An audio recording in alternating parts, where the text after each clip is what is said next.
कहानी का शीर्षक बंद लिफाफा, खुला सच और एक तूफानी रात। भाग 1। प्रस्तावना। दो अलग दुनिया, एक साझा दर्द। यह कहानी दो ऐसे पुरुषों की है जो एक ही शहर में रहते थे, लेकिन उनकी दुनिया एक दूसरे से बिल्कुल अलग थी। प्रोफेसर अविनाश, उम्र 55 वर्ष। अविनाश शहर के एक प्रतिष्ठित कॉलेज में साहित्य पढ़ाते थे। समाज की नजर में वे एक आदर्श, गंभीर और अविवाहित विद्वान थे, जिन्होंने अपना जीवन किताबों को समर्पित कर दिया था। लेकिन यह एक सफेद झूठ था।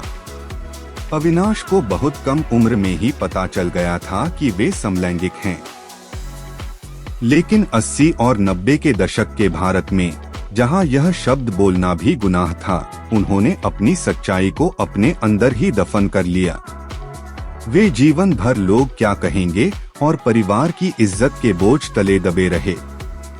उनका जीवन एक शांत लेकिन गहरे अकेलेपन से भरा पिंजरा था। आर्यन, उम्र 27 वर्ष। आर्यन आज के दौर का एक बेबाक फैशन फोटोग्राफर था। उसने अपनी कामुकता को स्वीकार कर लिया था और अपने करीबी दायरे में वह खुला था। लेकिन यह आजादी उसे आसानी से नहीं मिली थी। स्कूल में चिढ़ाए जाने से लेकर रिश्तेदारों के तानों तक उसने बहुत कुछ झेला था। वह बाहर से कठोर था, लेकिन अंदर से एक ऐसे प्यार की तलाश में था जो उसे ठहराव दे सके। भाग 2। मुलाकात और बेपनाह प्यार का जन्म। उनकी मुलाकात एक पुरानी किताबों की दुकान में हुई। एक दुर्लभ किताब को लेकर शुरू हुई बातचीत कॉफी तक पहुंची और फिर कभी न खत्म होने वाले सिलसिले में बदल गई। 28 साल का फासला उनके बीच की मानसिक समझ के सामने कोई मायने नहीं रखता था। आर्यन को अविनाश में एक ऐसा गहरा ज्ञान और ठहराव मिला जो उसकी तेज रफ्तार जिंदगी में गायब था। अविनाश को आर्यन में वह जीवंतता मिली जिसे उन्होंने दशकों पहले खो दिया था। धीरे धीरे शहर के शोर से दूर अविनाश का पुराना बंगला उनके बेपनाह प्यार का गवाह बना। यह उनका गुप्त संसार था।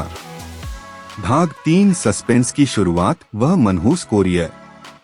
उनके इस गुप्त स्वर्ग में भूचाल तब आया जब एक दोपहर अविनाश को एक कोरियर मिला। एक साधारण सा भूरा लिफाफा जिस पर भेजने वाले का नाम नहीं था। अंदर से कुछ तस्वीरें गिरीं और उनके पैरों तले से जमीन खिसक गई। एक तस्वीर में आर्यन अविनाश के घर की पिछली बालकनी में उनके कंधे पर सिर रखे खड़ा था। तस्वीरों के साथ एक टाइप किया हुआ नोट था। प्रोफेसर साहब कॉलेज में नैतिकता का पाठ पढ़ाते हैं और घर में यह सब। समाज के ठेकेदार का असली चेहरा देखकर दुनिया हैरान रह जाएगी। 50 लाख रुपए। 48 घंटे। पुलिस के पास गए तो ये तस्वीरें कॉलेज के नोटिस बोर्ड पर पहुंच जाएंगी। अगला निर्देश फोन पर मिलेगा। भाग 4। संघर्ष, तनाव और वह तूफानी रात। यह अविनाश के जीवन का सबसे बुरा सपना था। जब शाम को आर्यन आया तो उसने अविनाश को टूटा हुआ पाया। आर्यन ने कहा, हमें पुलिस के पास जाना चाहिए अविनाश। यह ब्लैकमेल है। अविनाश चिल्ला पड़े। नहीं आर्यन, मेरी पूरी जिंदगी बर्बाद हो जाएगी। मैं इस उम्र में यह कलंक नहीं झेल सकता।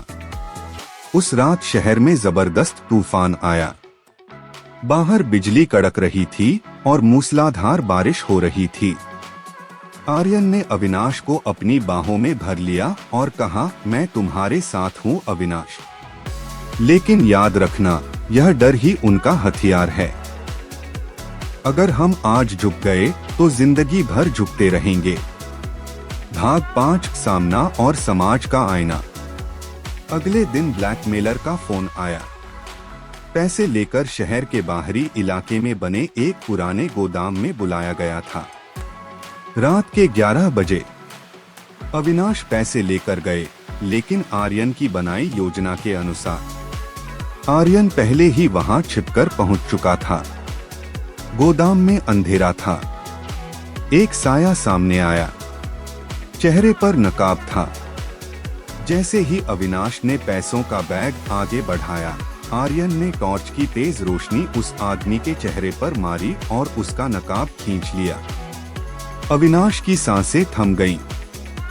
सामने खड़ा शख्स मिस्टर गुप्ता थे, उनके पड़ोस में रहने वाले रिटायर्ड बैंक मैनेजर, जो हर सुबह धर्म कर्म की बातें करते थे। भाग 6 सीख और मुक्ति। गुप्ता भागने लगा, लेकिन आर्यन ने उसे पकड़ लिया और अपना फोन दिखाया।